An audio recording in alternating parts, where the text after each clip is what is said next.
Sarà lockdown nazionale nei giorni prefestivi e festivi fino al 6 gennaio. Italia dunque zona rossa a Natale e Capodanno, arancione nei giorni feriali. Il governo sceglie la linea dura. Un medico del 118 in servizio a Rossano torna a casa dopo una lunga e sofferta degenza in ospedale. Ora si rivolge ai colleghi: state attenti, il virus è una brutta bestia. Funziona a pieno regime il laboratorio di virologia nell'ospedale da campo di Cosenza, se ne processano 160 al giorno dallo scorso mese di novembre. Il servizio della lavanderia dell'Annunziata di Cosenza, scrive un nostro telespettatore, non rispetta le regole dell'emergenza Covid. Il presidente facente funzioni della Calabria difende il sistema sanitario calabrese: abbiamo smentito i catastrofisti e retto bene all'emergenza.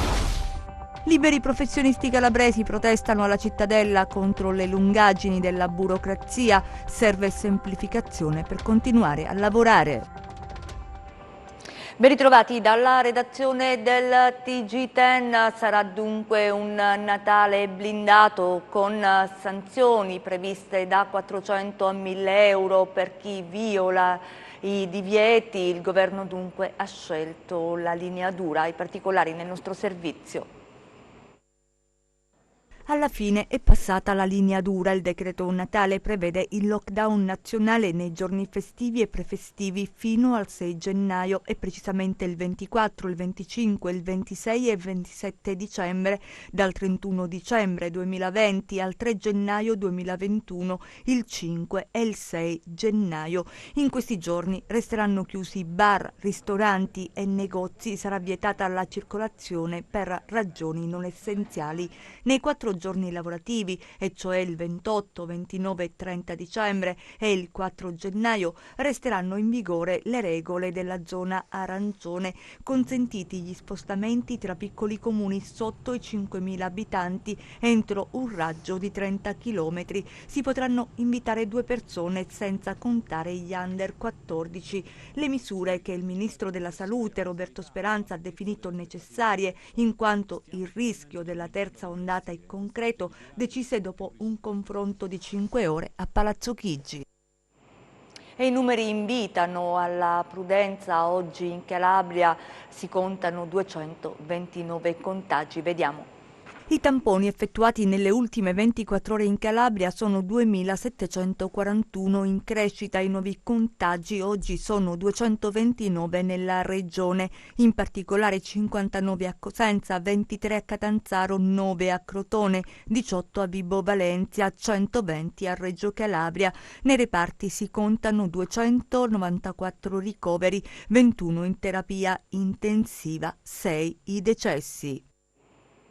E funziona a pieno regime l'ospedale da campo a Cosenza. Per quanto concerne i tamponi, se ne processano 160 al giorno. Vediamo. Siamo all'interno del laboratorio campale dell'ospedale da campo militare dell'esercito di Vagliolise e vogliamo seguire insieme tutto il percorso che effettuano i tamponi molecolari con il processamento che viene effettuato qui all'interno del laboratorio campale, e siamo con il maresciallo Marianna Spinelli, tecnico di laboratorio. Buonasera a tutti. Allora, come funziona il processamento dei tamponi? Allora, praticamente i tamponi dal momento in cui vengono consegnati fino all'esito, cioè all'invio dei risultati al Dipartimento Scientifico del Policlinico Militare di Roma, dove poi vengono refertati, seguono 4 fasi. La prima fase è quella che l'operatore svolge in tutta sicurezza sotto una KBL2 ed è l'unico momento in cui i tamponi vengono realmente aperti. Viene fatta un'aliquota, viene creata un'aliquota da inserire in questo macchinario che praticamente estrae gli acidi nucleici del virus, gli acidi del coronavirus. Se presenti vengono praticamente amplificati da quest'altro macchinario, praticamente da un pezzettino piccolissimo, vengono amplificati tante volte, n volte con la procedura la tecnica della PCR e alla fine la macchina riesce a vederli e a darci questi risultati. Quindi avremo la formazione delle curve ad indicare la positività del tampone, oppure avremo delle curve cosiddette piatte ad indicare la negatività del tampone. Quanti tamponi si processano al giorno? Noi siamo sui 160 tamponi al giorno, ad oggi siamo arrivati a 2300 tamponi circa e se nel caso ci fosse la necessità di incrementare il numerico siamo pronti a rispondere anche a questa esigenza. Questo è uno shelter, un container che è stato adoperato in passato per altre attività. Sì, questo è un laboratorio biologico campale del 7° Reggimento Difesa CBRN. Nasce come laboratorio per la ricerca e l'identificazione degli agenti biologici da guerra, ma è stato allestito proprio con questi macchinari per permetterci l'analisi molecolare dei tamponi. Ecco, in questa fase state notando un calo dei positivi rispetto ai tamponi processati? Sì, abbiamo notato un calo nelle positività riscontrate. Ci spostiamo a Reggio Calabria perché a causa di alcuni casi di positività al Covid è stato chiuso il reparto di chirurgia d'accettazione d'urgenza degli ospedali riuniti proprio della città dello Stretto. Lo ha deciso la direzione generale del grande ospedale metropolitano, che ha disposto inoltre la sanificazione dell'unità e l'esecuzione dei tamponi per tutti gli operatori e i pazienti. Il provvedimento, assunto in via preventiva, impone l'impossibilità di effettuare altri ricoveri nel reparto, fermo restando il trattamento degli attuali degenti. E un medico del 118 in servizio a Rossano torna a casa dopo una lunga e sofferta degenza. Ora si rivolge ai colleghi e proprio dai nostri microfoni dice loro: state attenti. Vediamo. Ha lasciato da poco l'ospedale il medico del 118 in servizio a Rossano dopo un lungo sofferto periodo in cui è stato ricoverato dopo aver contratto il Covid. Inevitabile, dice, per un medico in prima linea. Ho contratto il virus all'incirca un mese, quasi un mese fa, 2 giorni fa.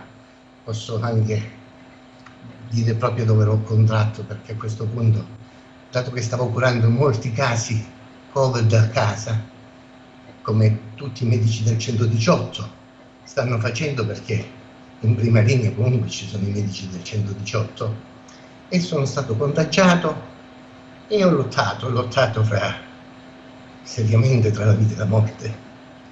E io dico ai colleghi una cosa: io ho voluto fare questa intervista con te, anche se non saturo neanche tanto bene, proprio perché voglio dire ai colleghi: state attenti, e voglio fare un augurio a chi sta lottando, perché ci sono altri colleghi che stanno lottando per questa maledetta subito la malattia. Dico alla gente: state attenti, e ho pensato di dire una cosa importante, secondo me, che c'è un grido di dolore degli operatori sanitari, ormai allo stremo delle forze, mandati in trincea e a volte senza mezzi neanche così idonei. Noi non pretendiamo né gratitudine né ringraziamenti, ma chiediamo il doveroso rispetto nei confronti di chi purtroppo è caduto e nei confronti di coloro che ogni giorno onorano il giuramento di Ippocrate. Ricorda i momenti drammatici vissuti in subintensiva. Ero lì per andarci in rianimazione. Ho temuto per la vita, i colleghi sono stati eccezionali, vicini, colleghi della pneumologia, ho temuto per la mia famiglia, però, come dire, non mi sono ritirato indietro, perché un medico non si deve mai tirare indietro, chiaro. E subito una malattia particolare, io pensavo di saperla gestire anche a casa, però improvvisamente entro un'ora e mezza vai in insufficienza respiratoria, quindi attendi alle persone anche di arrivare giusto in tempo in ospedale, attendi a fare, perché è una malattia veramente subdola. E restiamo nella cittadina ionica perché sono 2 i sacerdoti positivi proprio nella diocesi di Rossano Cariati. Il vescovo Monsignor Satriano ai nostri microfoni dice: siamo sereni, tutto è sotto controllo. Vediamo. C'è qualche problema? Andiamo avanti, ci spostiamo ad Acri, c'è un nuovo ospedale che sarà punto di riferimento per i pazienti Covid con sintomi non gravi ed è quello di Acri. Nella struttura ieri è stato ricoverato il primo paziente, sono 16 i posti disponibili. Vediamo. Acri pronta ad ospitare il primo paziente Covid. Ieri l'arrivo nel nosocomio Beato Angelo nel nuovo reparto ospedaliero allestito all'interno della struttura. Ci sono voluti 9 mesi per attivarlo, quindi entra a pieno regime, garantendo tutte le condizioni di sicurezza sotto il profilo di spazi e percorsi protetti. È attivo già dalla giornata di ieri, è arrivato ieri nel tardo pomeriggio il primo paziente, sono stati allestiti 16 posti letto. Abbiamo ottenuto, fra le altre cose, sono tutti dotati di strumentazione per assistenza, diciamo, al paziente. Sostanzialmente si tratta di attrezzature per ventilazione assistita, quindi abbiamo in realtà realizzati già 8 posti di terapia subintensiva, quindi che era quello che chiedevamo sin dall'inizio. Noi ci eravamo mossi sin dal mese di marzo. Io avevo scritto una lettera aperta all'allora presidente della regione Calabria, la compianta onorevole Iole Santelli, poi mi sono recato a Roma al Ministero della Salute. 9 mesi, nonostante noi avessimo gli spazi, nonostante avessimo la diagnostica, il personale, il reparto è partito, abbiamo 3 medici, ne deve arrivare un quarto perché ad oggi è positivo, quindi si deve negativizzare, e abbiamo 8 infermieri, quindi noi siamo in grado assolutamente di gestire il reparto. È la prima volta, quindi lo dico anche con soddisfazione, che dal 2012 si apre un nuovo reparto ad Acri. L'auspicio è questo: intanto abbiamo evitato il depauperamento in termini di personale, perché avevano fatto l'ospedale Spock di Rossano Coriano, aveva richiesto fra infermieri, OS e medici quasi 12 unità. Tenga presente che nella giornata di ieri un pneumologo, il dottor Ferrari, che adesso è in servizio presso il reparto Covid di Acri, era stato comandato a Rossano, quindi è rientrato unitamente ad un altro infermiere sempre in servizio presso il nostro ospedale. E facciamo un passo indietro, torniamo a Corigliano Rossano, dove sono 2 i sacerdoti, dicevamo, positivi al Covid. Si tratta di 2 sacerdoti chiaramente della diocesi, però Monsignor Satriano, il vescovo, rassicura e dice tutto è sotto controllo. Vediamo. L'arcidiocesi di Rossano Cariati circoscrive il contagio da Covid-19. Sono 2 i parroci che hanno contratto il virus, ma come ci conferma il vescovo Monsignor Satriano, non c'è preoccupazione e la situazione è sotto controllo. Siamo stati colpiti, ma non in maniera grave, un po' perché le misure sono abbastanza alte e la stessa Chiesa diocesana ha istituito a favore dei presbiteri e di quanti ne fanno richiesta un servizio di verifica attraverso i tamponi in maniera costante.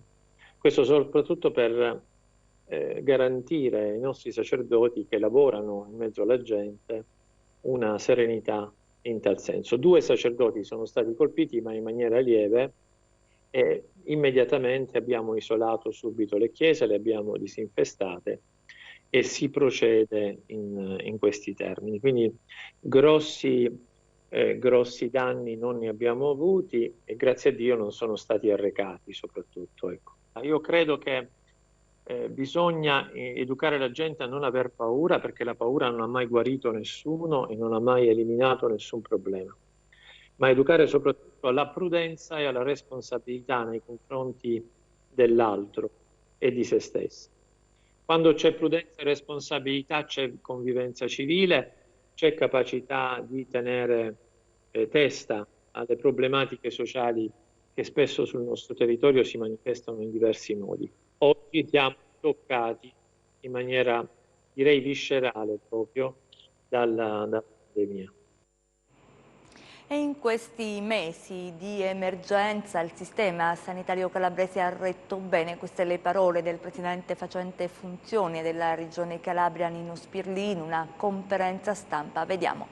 Ha parlato del vaccino il presidente facente funzioni Nino Spirlì rispondendo alle domande dei giornalisti alla Cittadella a margine della conferenza stampa indetta sui fondi europei. La distribuzione dei vaccini avverrà per il 90% dei numeri che le regioni hanno segnalato al Ministero e ad Arcuri.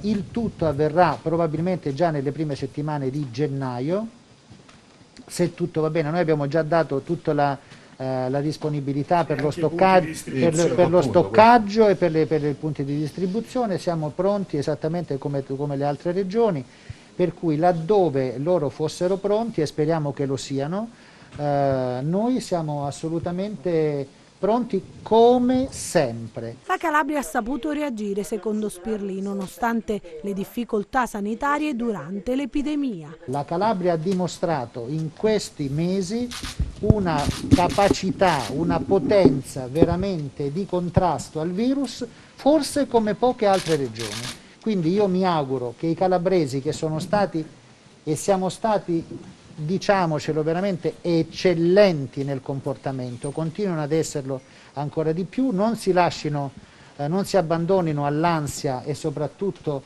alla disperazione, perché ancora una volta l'abbiamo fatto, ancora una volta lo faremo. Poi sui divieti e una possibile zona rossa in alcuni giorni festivi. Ecco cosa ha dichiarato Spirlì. Bloccare per comune significa che un comune da 3 milioni di persone, ci sono 3 milioni di persone in un comune che si possono muovere, parlo di Roma o delle grandi città, e poi invece ci sono 600 persone, magari non lo so, 800 persone a Terranova, San Pominulio, che non possono arrivare fino a Taurianova. Mi sembra folle. E adesso vi facciamo vedere, vi portiamo nella lavanderia dell'Annunziata di Cosenza, dove non sarebbero rispettate le regole per anti-Covid. Vediamo. C'è il carrello dei panni sporchi appena fuori in corridoio e dentro l'altro destinato a quelli puliti, le lavatrici industriali e i muri scrostati dall'umidità. Siamo all'interno dei locali lavanderia dell'Annunziata di Cosenza, e qui che arriva tutto il materiale che serve per pulire, ad esempio i vetri, i pavimenti, le sale operatorie e tutti i reparti. Nulla verrebbe smistato, così sia ciò che arriva dai reparti Covid che dagli altri, quelli destinati ad altre patologie, finisce nello stesso lavaggio per poi essere ridistribuito nelle divisioni. Non vi è traccia di disinfettanti, i bidoncini bianchi sugli scaffali contengono del semplice sapone per smacchiare. Gli ascensori che vedete e che arrivano nel comparto destinato alla pulizia sono gli stessi che risalgono fino ai reparti di medicina. Di più, sono gli unici ascensori che collegano questi due piani dell'ospedale e sono ascensori in comune, quindi utilizzati da tutto il personale del nosocomio. Nessun percorso differenziato, d'altronde è visibile ad occhio nudo che a terra non ci siano strisce o frecce a indicare entrata o uscita. Le bonifiche di cui tanto si parla per tenere lontano il Covid dall'Annunziata non interessa questi locali, e ancora la lavanderia, che è uno dei luoghi nevralgici per l'igiene della struttura sanitaria che ospita malati, può essere allocate in stanze come queste, nei reparti soprattutto in alcuni delicati quali quelli di oncologia, ematologia, oncologia pediatrica, per non parlare degli altri in cui sono ricoverati i pazienti affetti da coronavirus. Non dovrebbe arrivare materiale sterile per poter effettuare le pulizie quotidiane? Liberi professionisti, quindi cambiamo argomento, si tratta di liberi professionisti calabresi, protestano a Catanzaro nel piazzale antistante la Cittadella contro le lungaggini della burocrazia. Serve semplificazione, dicono, per poter continuare a lavorare. Vediamo.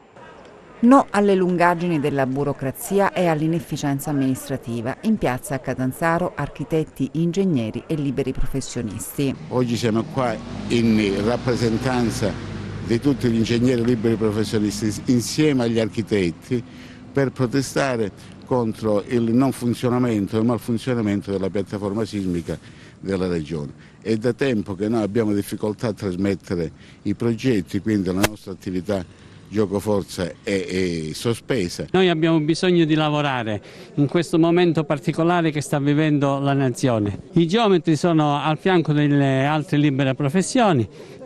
La nostra speranza, insomma, è che questo segno che stiamo cercando di dare ci porti da qualche parte. Cosa serve dunque? Per i professionisti è necessaria una politica sostenibile di innovazione, c'è bisogno di semplificazione e di abolizione degli enti inutili. Abbiamo necessità di avere un sistema più semplice, un sistema più veloce che ci consente di concretizzare i progetti e i lavori in corso. Il problema della piattaforma è uno dei tanti problemi che abbiamo oltre alla burocrazia e quindi è l'espressione massima di come si opera nella pubblica amministrazione. Si opera per tentativi, questi tentativi purtroppo molte volte non vanno a buon fine e lo ha dimostrato la piattaforma sua, che ha creato una serie di criticità che non sono più sopportabili. Torniamo ad occuparci del sequestro delle villette abusive di Caminia. Il sindaco di Staletti ripercorre le tappe della complicata vicenda. Dopo il sequestro delle 71 villette costruite in riva al mare a Caminia di Staletti, nota località turistica del Catanzarese, il sindaco ricostruisce le tappe della complicata vicenda che risale agli anni 60, periodo in cui furono realizzate le prime costruzioni. Dopo l'alluvione del 5 agosto del 2015, poi la procura ha aperto un'inchiesta sulle case abusive costruite sul terreno demaniale. Il sindaco sottolinea che la sua amministrazione non ha occultato documenti come qualcuno ha fatto in passato. Questo abuso è stato per tanti anni nascosto o silente, diciamo. Noi abbiamo da subito, ripeto, abbiamo intrapreso una strada di concertazione con questi proprietari, o meglio definirli occupanti a sto punto, di queste case, dove abbiamo insieme a dei tecnici, insieme alla Regione Calabria, insieme al Demanio, abbiamo cercato di intraprendere una strada nuova, virtuosa per certi versi, per cercare di dare una soluzione definitiva a questo lembo di Caminia. Si era prospettata una rigenerazione urbana con demolizione e ricostruzione secondo le norme, ma, ci racconta il sindaco, le soluzioni sono state respinte dai proprietari. Siamo arrivati alla calunnia, alla diffamazione, per la quale esistono diverse querele che io ho depositato presso la stazione Carabinieri di Gasperina. C'è stata anche qualche velata minaccia, ma voglio dire, le minacce lasciano il tempo che trovano. Ci sono delle responsabilità che non sono nostre, sottolinea il sindaco, e nel momento in cui le autorità preposte al controllo hanno deciso di intraprendere procedimenti civili e penali, noi ci siamo messi a loro disposizione, rispettando la legge fino in fondo. Il Comune non è un avversario di nessuno, il Comune è baluardo della legalità. Noi siamo, come dire, lo Stato in un piccolo comune, noi dobbiamo far rispettare le leggi. Questi signori sapevano benissimo di essere abusivi. Si è avvalso della facoltà di non rispondere il consigliere comunale di Reggio Calabria Antonino Castorina, arrestato lunedì scorso per falsità in atto pubblico e reati elettorali. Vediamo. Si è avvalso della facoltà di non rispondere Antonino Castorino, il capogruppo PD in Consiglio Comunale a Reggio, arrestato nell'ambito dell'inchiesta sui brogli elettorali. Stamattina ha lasciato la sua casa, dove si trovava ai domiciliari, e accompagnato dai suoi avvocati Natale Polimeni e Francesco Calabrese, si è diretto al CEDIR, dove alle 10 avrebbe dovuto essere interrogato dal GIP. Si trattava dell'interrogatorio di garanzia. L'incontro con il magistrato era stato stabilito per le 10. Poco dopo le 9:30 Castorino è arrivato e dopo meno di 20 minuti è entrato nella stanza del giudice. Ne è uscito alle 10:26, il tempo di formalizzare la decisione di non rispondere alle domande e fare attraverso i suoi legali altre richieste. Infatti ha chiarito che si sottoporrà ad interrogatorio nel prosieguo del procedimento non appena avrà modo di studiare dettagliatamente l'ordinanza del GIP e la richiesta di arresto avanzata dal pubblico ministero. Insomma, nella sostanza è stato chiesto un rinvio dell'interrogatorio. È molto probabile che nel frattempo i suoi legali studino i contenuti di una richiesta di rimessione in libertà, ma il primo presupposto sembra essere, senza alcuna ombra di dubbio, l'interrogatorio al quale l'indagato dovrà sottoporsi. Restiamo nel Reggino per un'operazione dei Carabinieri in cui sono state sequestrate delle armi. Vediamo. hanno ammesso le loro responsabilità quando i carabinieri li hanno sorpresi mentre si muovevano all'interno del parco d'Aspromonte nella zona di Casalnuovo di Africo in possesso di fucili con matricola brasa e munizioni. E così Leone Morello, 30 anni di Palizzi, Giuseppe Sgro, 30 anni di Montebello Ionico, Francesco Spanò, 30 anni, pure lui di Palizzi, sono stati arrestati con l'accusa di detenzione abusiva d'armi e munizioni, ricettazione e ingresso illegale all'interno del Parco Nazionale dell'Aspromonte. I militari della stazione di Africo, della Compagnia di Bianco e i loro colleghi dello squadrone eliportato cacciatori Calabria hanno effettuato i 3 arresti nell'ambito di un vasto controllo del territorio attivato per contrastare il grave fenomeno della caccia al frodo. I militari erano convinti che in alcune zone dell'Aspromonte fosse possibile trovare cacciatori abusivi e quindi non registrati. Ecco perché i militari dello squadrone cacciatori si sono appostati nella fitta vegetazione tenendo sotto controllo un'ampia area nella quale poi è risultato che i 3 si stavano muovendo. Ognuno era in possesso di un fucile e munizioni. Dopo i controlli, appunto, l'arresto. E prima di passare alle notizie economiche, il nostro consueto appuntamento con la borsa, c'è una notizia di politica. Come sapete, il 14 febbraio la Calabria tornerà alle urne per eleggere il nuovo presidente della regione. Carlo Tanzi è il primo candidato alla presidenza. Il Movimento Civico Tesoro Calabria parteciperà alle prossime regionali in Calabria con 3 liste denominate Tesoro Calabria, Calabria Libera e Calabria Pulita, suddivise in 9 liste circoscrizionali da presentare nelle 3 zone elettorali in cui è stato frazionato il territorio calabrese. Le 9 liste appoggiano la candidatura alla presidenza della regione del geologo del CNR ed ex capo della Protezione Civile regionale Carlo Tanzi, già candidato alle elezioni del gennaio scorso. La rapidità dell'individuazione del candidato presidente, scritto in una nota del movimento, è stata imposta dalla necessità di chiudere le liste nel più breve tempo possibile, in modo da poter avviare subito il voto, l'indispensabile raccolta delle firme, pena l'esclusione della competizione elettorale del 14 febbraio 2021. Adesso la borsa.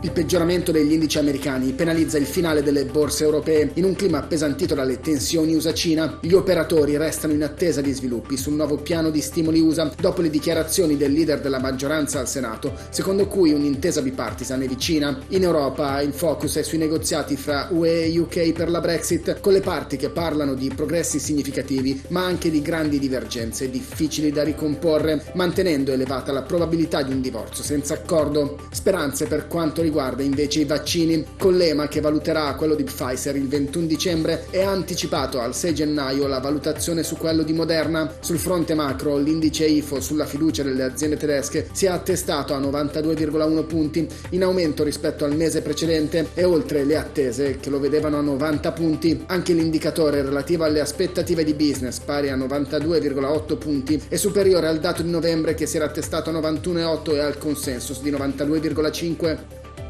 Così il FTSE MIB di Milano archivia gli scambi in flessione dello 0,2%, debole anche il DAX di Francoforte e il FTSE 100 di Londra, entrambi a meno 0,3%, il CAC 40 di Parigi a meno 0,4%, mentre arretra di più l'Ibex 35 di Madrid a meno 1,3%. Oltreoceano hanno perso terreno il Dow Jones e l'S&P 500 a meno 0,6% e il Nasdaq a meno 0,3%. Sul Forex l'euro-dollaro si deprezza a 1,223, mentre il cambio tra il biglietto verde e lo yen si attesta a 103,3. Tra le materie prime accelerano le quotazioni del greggio, con il Brent a più 1,1% a 52,1 dollari e il VTI a più 1,3% a 49 dollari al barile. Sull'obbligazionario il BTP Bund risale a 114 punti base, con il rendimento del decennale italiano allo 0,57%. Tornando a Piazza Affari, fra le aziende a maggior capitalizzazione avanzano soprattutto CNH più 3,85% sulla prospettiva di ripresa del settore delle macchine agricole, bene anche Diasorina più 2,15% dopo la sentenza del Consiglio di Stato secondo cui l'accordo con l'ospedale San Matteo di Pavia sui test anti-Covid è legittimo. In forte calo invece Pirelli a meno 6,2% dopo gli acquisti di ieri. Grazie e buon proseguimento di serata da Market Insight. Chiudiamo con le previsioni del tempo.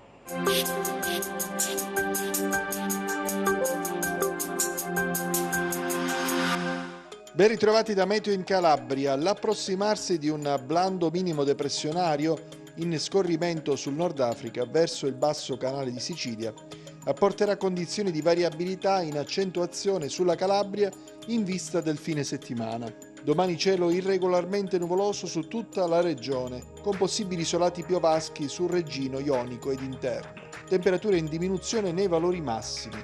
Passiamo al comportamento di mari e venti. Domani ancora ventilazione orientale sul Tirreno, dai quadranti settentrionali sullo Ionio. I mari saranno poco mossi, calmo o quasi calmo il Golfo di Taranto. Per ulteriori approfondimenti vi rimando al sito www.meteoincalabria.com e alla nostra pagina Facebook Meteo in Calabria. È tutto, ci fermiamo qui, grazie per essere stati con noi, grazie in regia a Michele Cava, in messa in onda Giuseppe Costanzo, noi vi auguriamo un buon proseguimento.